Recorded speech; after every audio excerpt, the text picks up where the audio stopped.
She wandered into my territory with nothing. My wolf lay down at her feet. The sentinel's message came at dawn, passed hand to hand up the wall walk, and delivered to me still damp with frost from the runner's glove. A woman, my lord, alone. She walked through the northern gate on foot, no packmark, no clan seal, no letter of passage. The border wolves would not move from around her. We brought her in. I read it twice. The border wolves had not moved from around her, not challenged her, not driven her back. They had circled her, and my sentinels had interpreted that circle as protection rather than threat.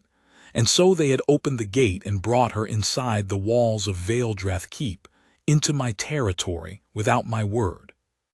I should have been furious. I pressed the note flat on the table beside my morning fire and looked at it for a long moment, and I was not furious. I was something I could not name yet, something that moved in the back of my chest like a draft from a door I had not opened. I dressed without calling my man-at-arms, threw my heavy cloak over my shoulders and went down. Vaeldrath Keep is a cold place in the best of seasons. It was built for function, not welcome. Black river stone quarried from the gorge below the northern wall, narrow windows placed for archers, a gate yard wide enough to hold 50 mounted men, and no warmer than the open ridge above it. The wind off the frozen river gorge finds every gap between stones and reminds you daily that comfort was not the architect's concern. My people are not soft people. We do not make much of warmth. She was standing in the center of the gate yard, looking up at the eastern wall as though she were reading something written in the stone. She had a worn leather satchel across one shoulder. Her cloak was dark wool, plain, without any house color or clan trim. Her boots were good but traveled in, creased at the ankle, carrying the dust of long roads. She was slight, not frail. I would understand that difference later, but slight in the way of people who have learned to carry themselves in the open air, who take up only the space they need and no more. She was not cold, or if she was, she gave no sign of it. She stood in the center of my gate yard in the early morning. 6 armed men around her at a respectful distance. They had arrived at themselves. And she looked at my eastern wall with the focused, unhurried attention of someone who had all the time in the world. She did not look at me when I crossed the yard. She looked at the wall. The facing stones on the upper tier, she said before I had reached her. Her voice was even, unhurried. They're a different cut from the lower ones, older. This wall was added to, wasn't it? The lower half is the original keep. I stopped. My sentinels watched me. You are trespassing in the territory of Vaeldrath Keep, I said, without a pack seal, a letter of passage, or a declared purpose. She looked at me then.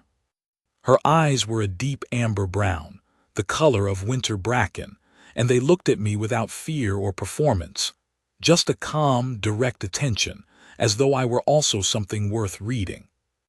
I know, she said simply. I'm sorry for the trouble. I wasn't sure the gate was staffed. I knocked. You knocked at a border gate. Twice, she agreed. Then the wolves came and stood around me, and one of your men opened the gate and told me to come in. I thought it would be ruder to refuse.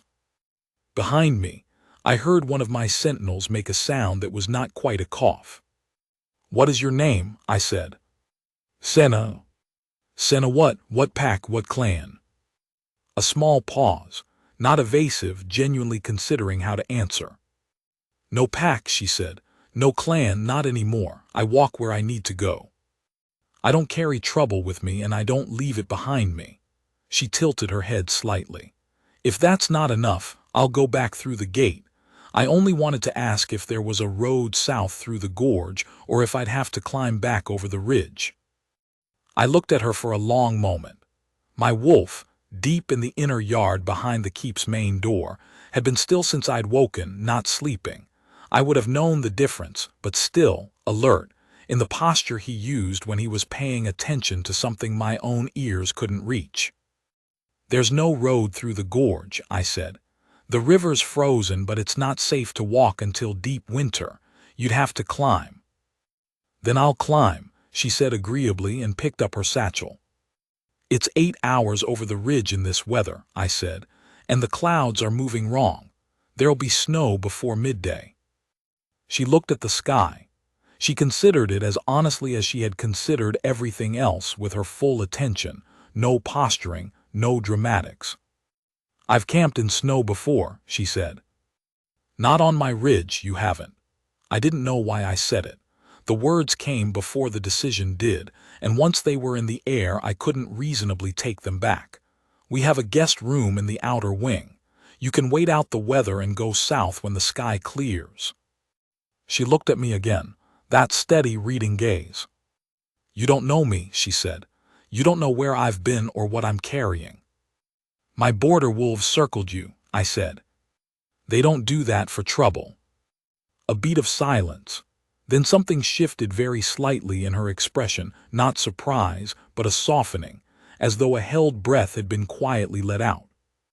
"All right," she said, "thank you." She followed me into the keep. I told myself it was practical. A packless wanderer had walked through my border gate. Protocol required assessment before release, and the weather made release temporarily impossible. I told myself it was no different from housing a traveling merchant or a lone healer passing through. My household did not argue with me. They saw whatever they saw in my face and said nothing. I put her in the outer guest room, which was the warmest room in the outer wing, because it shared a chimney with the great fire hall. I told my housekeeper to bring her food and see that she had what she needed. I returned to my own hall and my morning's work and thought about her for the rest of the day in the intervals between everything else, the way you think about a sound you can't quite place, not obsessively, but repeatedly, a small persistent presence at the edge of your attention. What I noticed in those first hours was the quiet. Vaeldrath Keep is not a quiet place. It has 300 people within its walls on any given day: soldiers, craftspeople, kitchen staff, stable hands, the council's clerks, my own household. There is always sound, the clang of the smithy, the horses in the yard, voices calling across the wall walk. But I became aware by the middle of that first afternoon that something had changed in the texture of the keep's ordinary noise. It had not gotten quieter exactly. It had gotten steadier, calmer, the way a room gets calmer when someone in it stops being afraid. I went to the window of my study and looked down into the outer yard.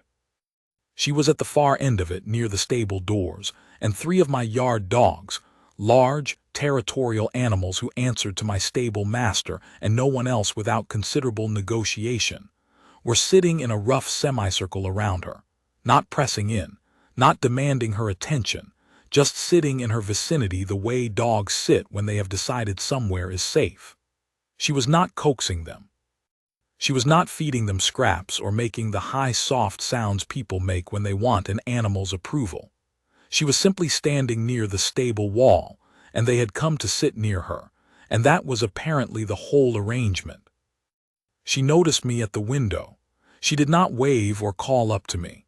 She just nodded once, as she had done when I told her she could stay, a quiet acknowledgement, dignified and without fuss, and went into the stable. The yard dog stayed at the stable door and waited for her to come back out. The snow came, as I'd said it would, before midday. It came with wind behind it, heavy and honest, the kind of snowfall that closes roads for days. Senna did not complain. She did not ask how long it would last. She moved through the keep's outer wing and the yard with the same unhurried attention she had brought to reading my eastern wall on the first morning, looking at everything with a genuine interest that was not performance. My housekeeper, who is not a woman easily charmed, found reasons to speak with her twice before the first evening was out, and came to me that night to report, with an expression that gave away more than she intended, that the wanderer was decent company. On the second day the hawk changed. Merritt, my head healer, had brought the hawk in 3 weeks before, found on the ridge with a broken primary and what Merritt believed was a badly bruised wing joint. She had set the primary, wrapped the joint, kept the bird in a warm corner of the keep's small infirmary, and done everything correctly. The hawk had eaten from forceps when Merritt held them, drunk when the water was offered, and otherwise sat perfectly still in its corner, and waited for something with the fixed, distant patience of a wild animal that has decided it has nothing to invest in the world around it. Merritt had been watching it for a week and was beginning, she told me, to believe the spirit had gone out of the bird before she found it, and that all her careful tending was only maintaining a body whose occupant had already left. On the second morning of the snow, I passed the infirmary door and heard a sound I didn't know, a low, soft sound, not quite a word, rhythmic and even. I looked through the open door. Senna was sitting on the low stool beside the Hawk's Corner perch, turned sideways, not looking directly at the bird, speaking very quietly, not to it exactly, or not only to it. The sound was more like thinking aloud. The hawk was standing upright on the perch, not the hunched, flattened posture of misery I had seen in it every time I'd looked in, standing fully upright, head raised, looking at her with the focused, alive attention of a bird that has decided something nearby is worth attending to. Senna held out her hand, open, palm up, and waited. The hawk stepped off the perch and onto her hand.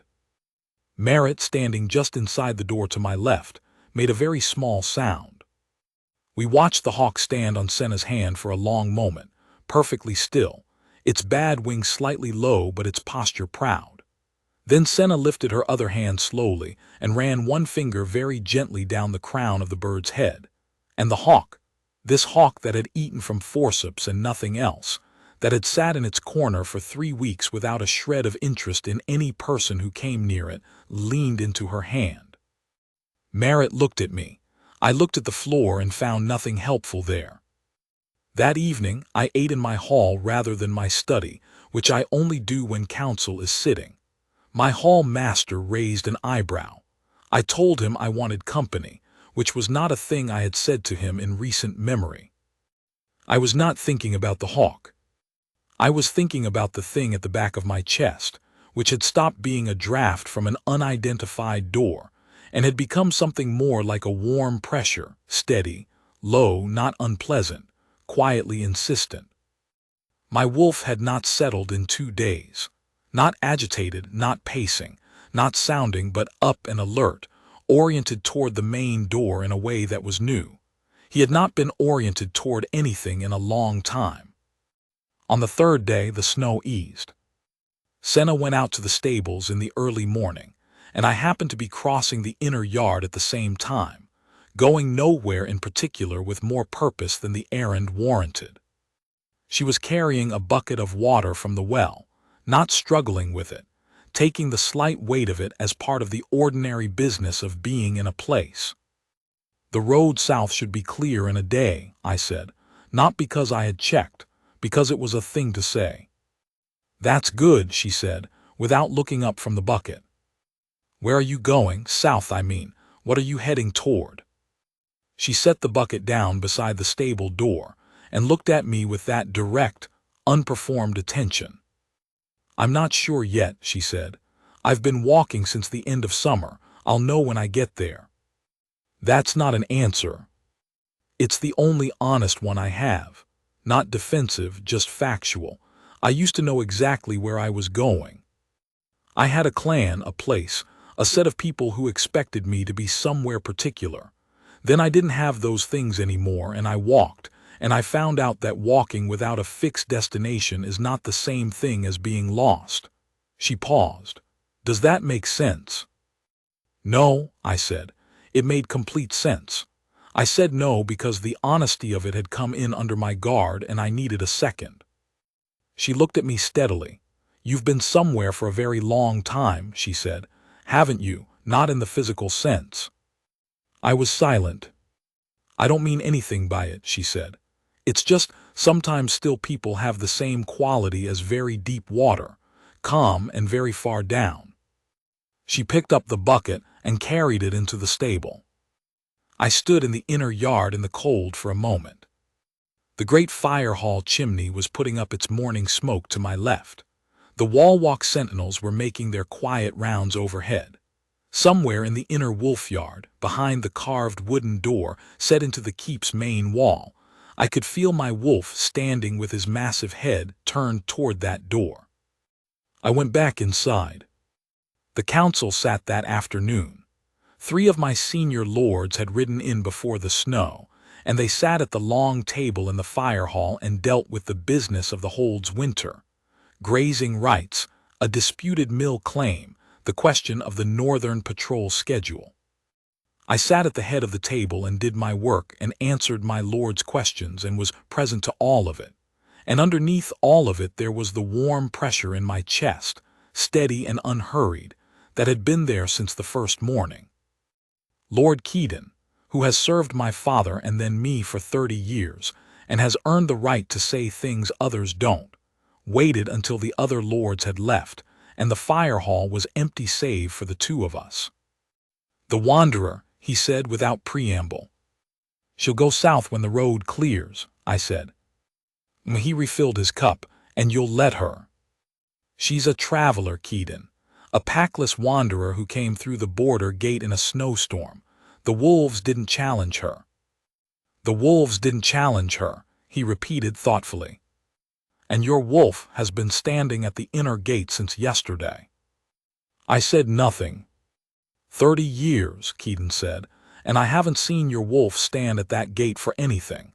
Not your council, not the midsummer feast, not the 3 women the elders brought up the year after Lady Vale passed. He went to the back of his yard and stayed there. He drank.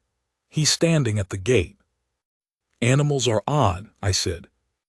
Keeton looked at me with 30 years of patience in his face. "Aldrich," he said, "when did you last sit in a hall and want company for its own sake?" I stood and left the fire hall without answering, which was in itself an answer, and he let me go. I did not sleep well that 3rd night. I did not sleep badly either. I lay in the dark of my chamber and felt the warm pressure at my center, and listened to the keep settle and expand around me in the cold, the small sounds of hundreds of people sleeping, the distant sound of the Gorge River locked under its ice, and I thought about 6 years. 6 years since Vale. 6 years since a fever had taken her in 3 days, so fast that I had been riding home from the eastern border when it happened, and had arrived to a keep in mourning for a woman who had been well when I left. 6 years since the mate mark on my left wrist had gone cold, not gone, not vanished, just cold, the way coals go cold, still there, still holding the shape of what they'd been but without the warmth. The pack elders had brought women the following year, 3 of them, all suitable, all dignified, all hoping.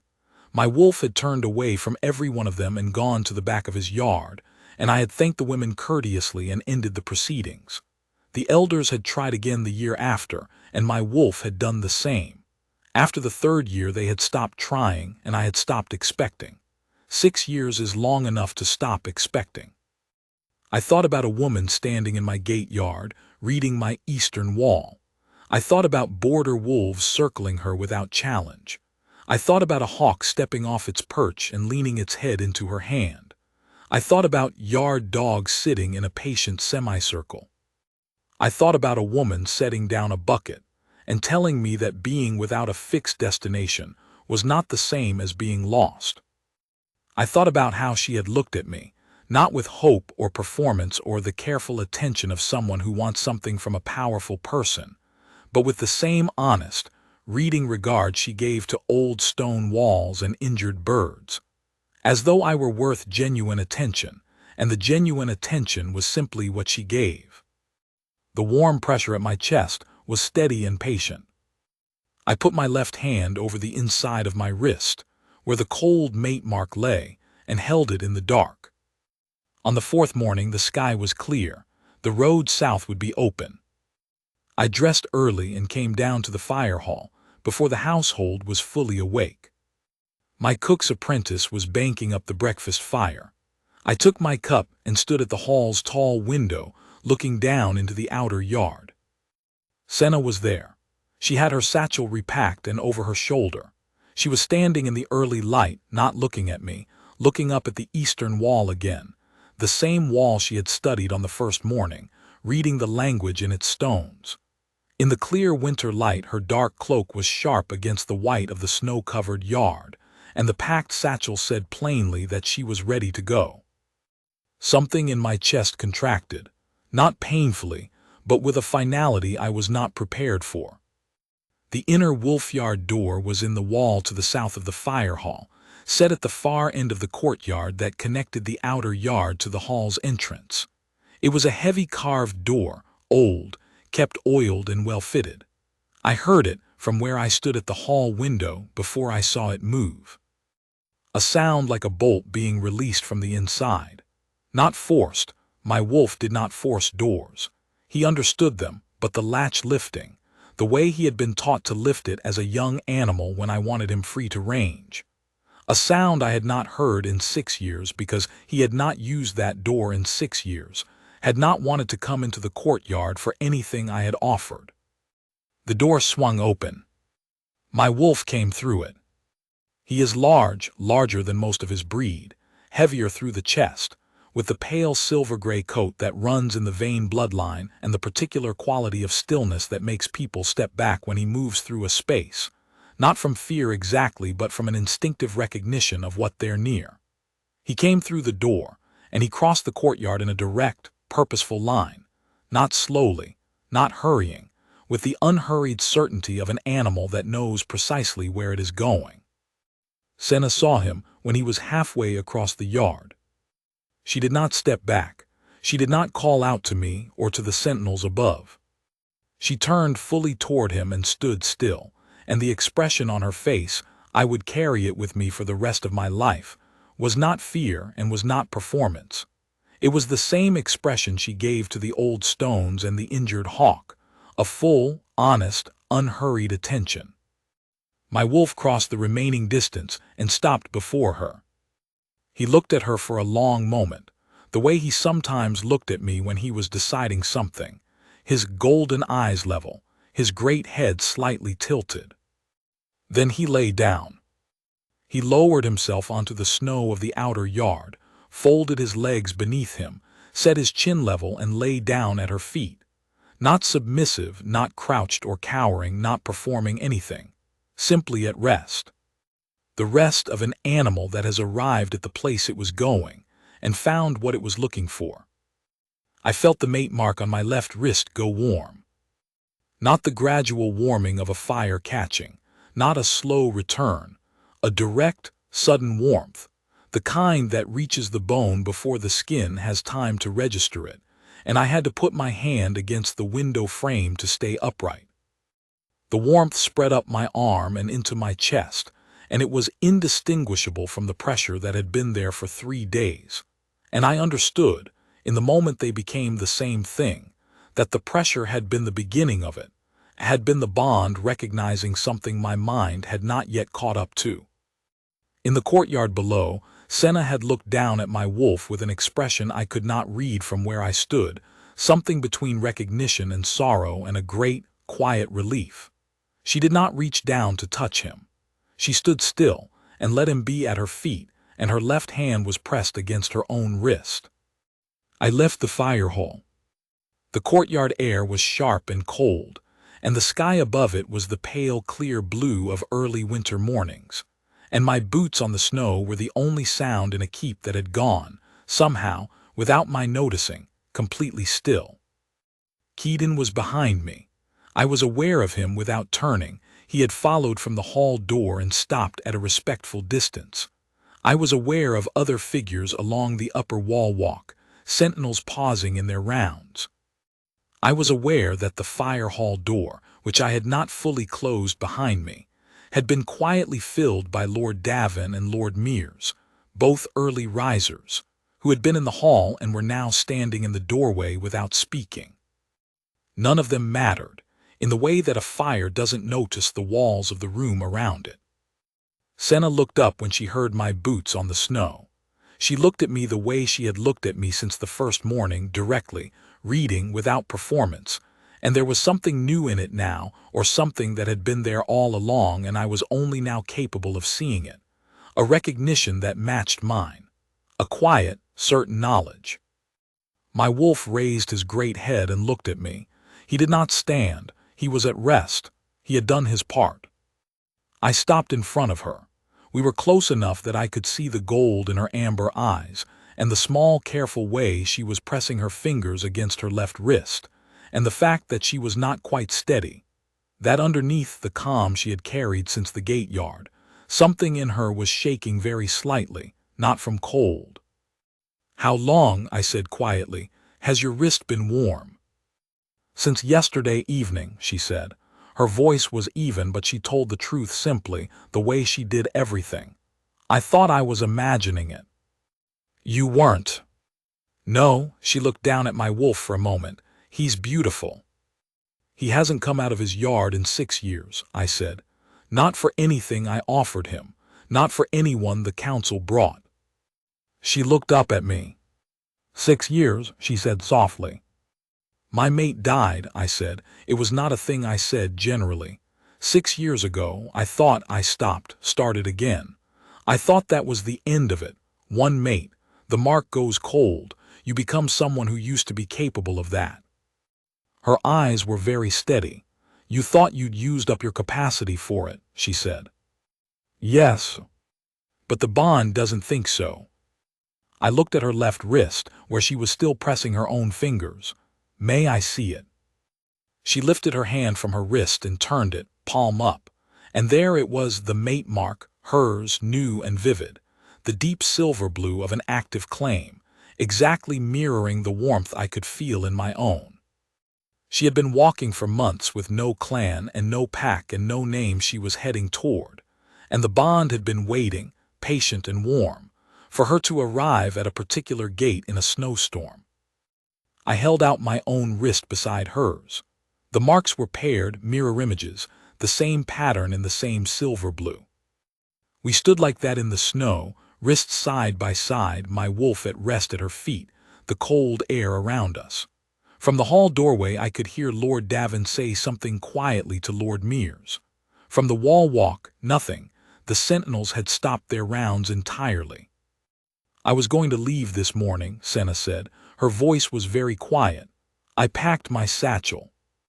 I didn't know what else to do. You'd been kind, the road was clear. It seemed," she paused.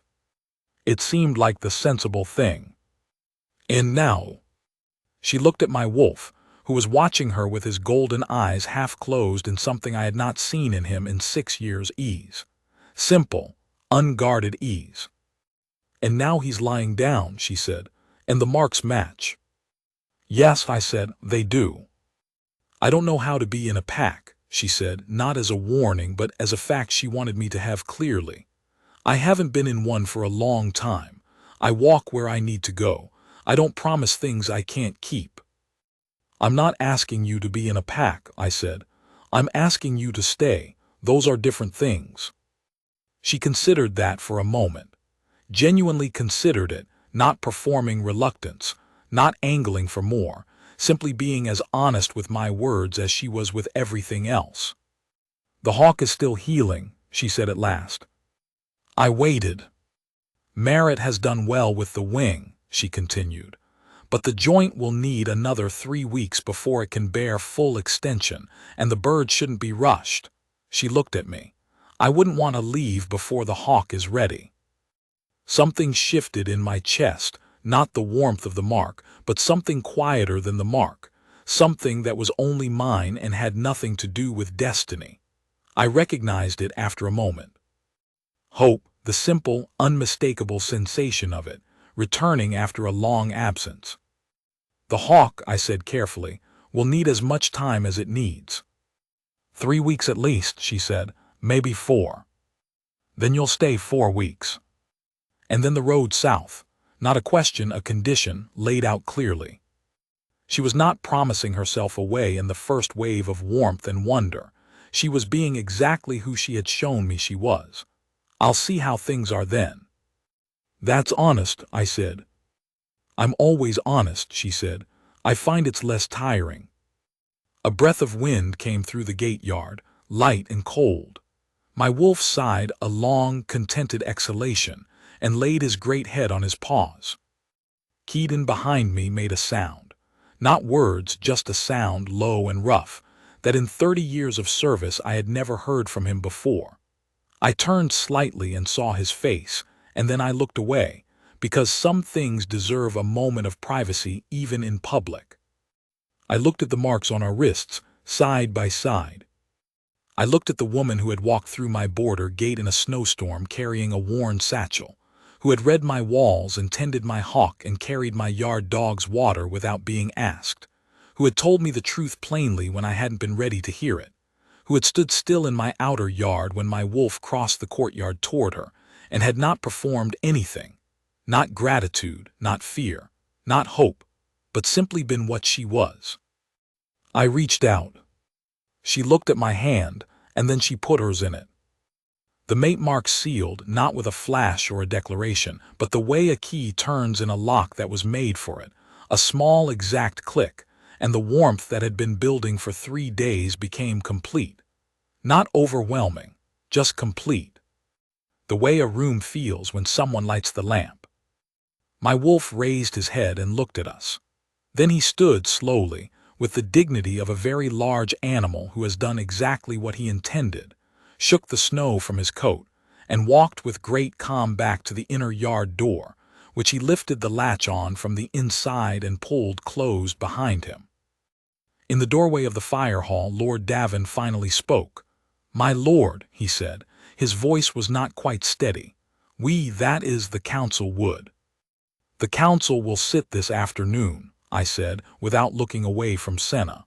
"It will sit as it was going to sit, and it will conduct its business, and at the end of the session I will introduce my mate, and that will be that."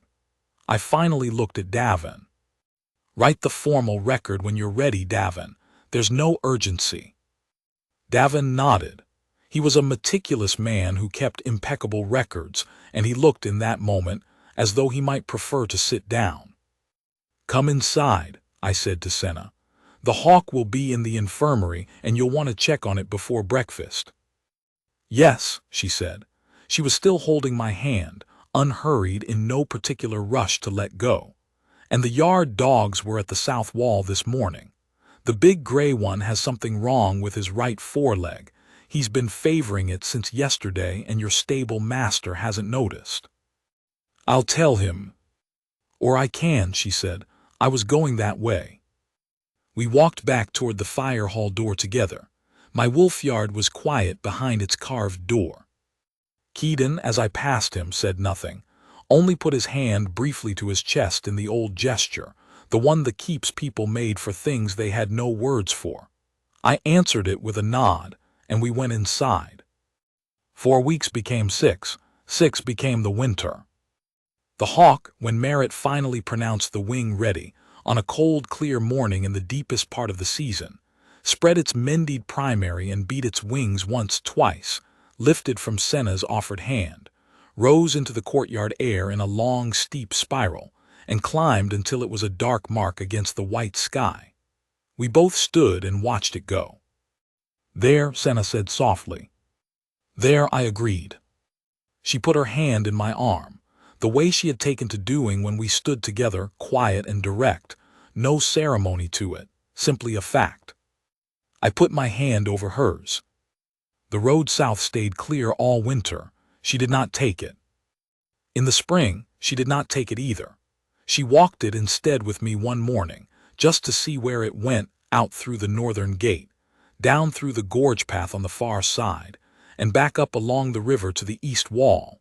And we came home in the late afternoon with her cloak carrying the smell of thawed ground and new water, and the keep's yard dogs met us at the gate in a disreputable mob. She had made no promises she couldn't keep. She had stayed because she wanted to, one day at a time, the way she had walked, knowing where she needed to be, not as a destination she aimed at, but as a recognition that arrived, honest and quiet, when she was already there. My wolf, for the first time in 6 years, slept through the nights. The elders' records would eventually note the formal claim, the sealed marks, the council's witnessed account. They would record everything in the careful, precise language of official documents, and future generations would read the entry and understand, from the facts, that a packless wanderer had come through the northern gate in a snowstorm and stayed. What the records would not carry was the weight of a particular morning in the outer yard. Snow on the ground, the clear winter sky, a great pale wolf crossing a courtyard in the certain, unhurried way of an animal that knows exactly where it is going, and a woman standing still to receive him, not with gratitude or performance, but with the full, honest, reading attention she gave to everything she found worth attending to. That was mine to keep. I had been very far down for 6 years still, and deep, and cold in the way of water that has not seen the surface in a long time. She had not reached in and pulled me up.